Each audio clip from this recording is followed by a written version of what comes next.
Welcome to Morning Message for July the 11th.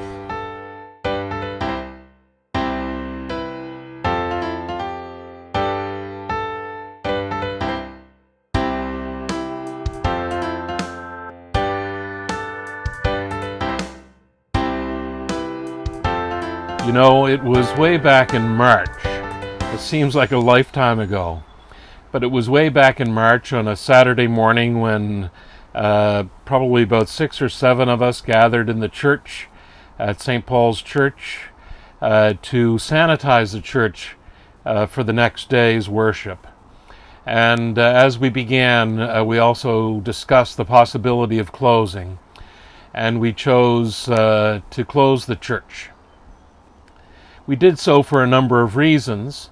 Partly because we weren't really sure what impact COVID-19 might have on us and on the people who worship at St. Paul's Church, and also because we just needed to make the right decision for people.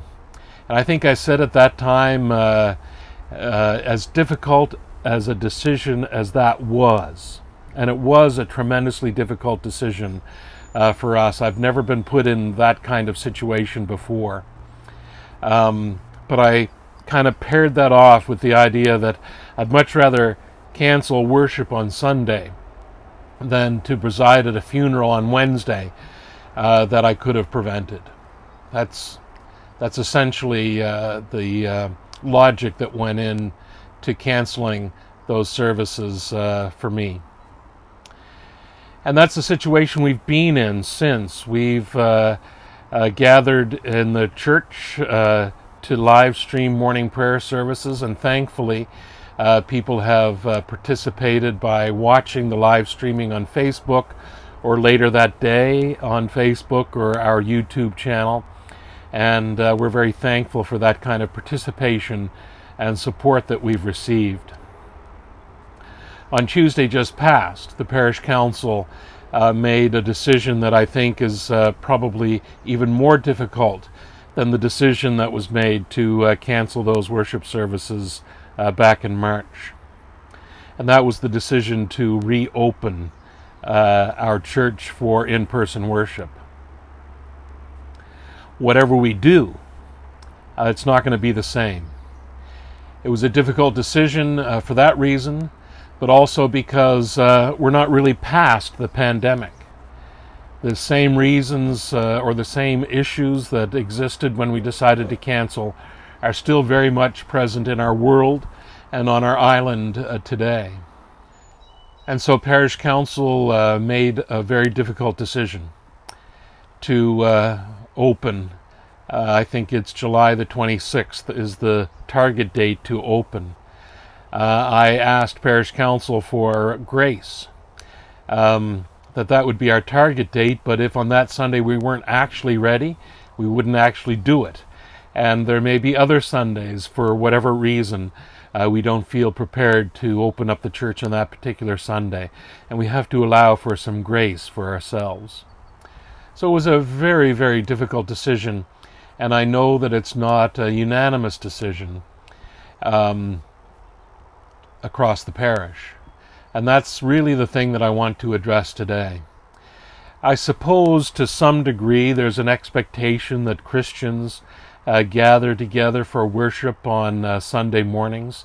There's some biblical reasons for that. Sunday is actually the first day of the week, the day of creation. It's also the day of the resurrection. And for those reasons, Christians have gathered on Sundays for their principal worship. And we have an expectation that we gather, that all of us gather. But the reality is that Sunday worship together was never mandatory. You didn't have to go to church. And as we move forward, that same thing still applies. You don't have to go to church on Sundays. You can join us. We'll still be live streaming the worship services, so you can join us on Facebook or YouTube, and that's perfectly okay. We don't want to put anyone in an awkward situation where they feel obligated to come to worship. We're going to be limited to only allowing 50 people at a time in the building for worship. Even if those numbers increase, if large gatherings increase to 100 or something like that, St. Paul's building can really only accommodate about 50 people social distancing, and that's assuming that some of those people are living together, that they're in their own little family bubble. So some of the spots that we have designated in the church will be for small groups of people, and that will get us to about the 50 mark. We're certainly not going to go over.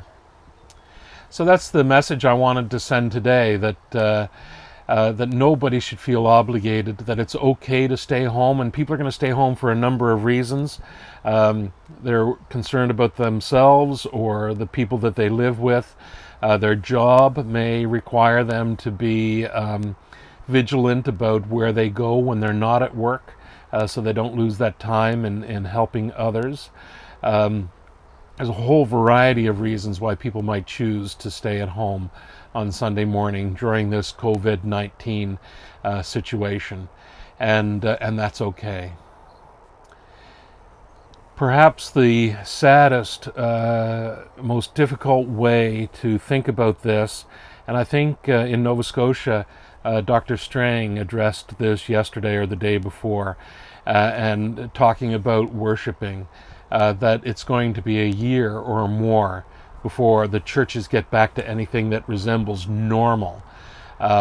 So for me, the decision about getting back together for worship has to do with following all the protocols that the province and the diocese have put in place to significantly lessen the opportunity for community transmission of COVID-19.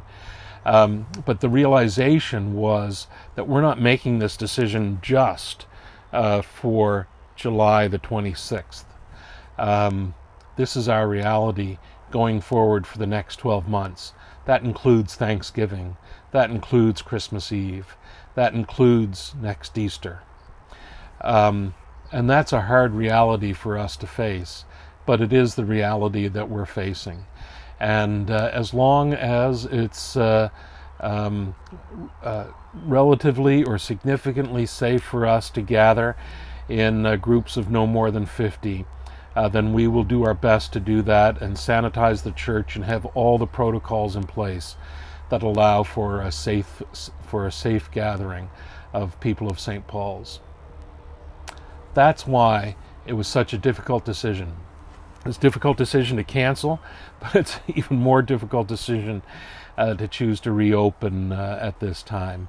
But I want to encourage and empower the members of St. Paul's Church to make wise decisions for yourselves, and that you are not,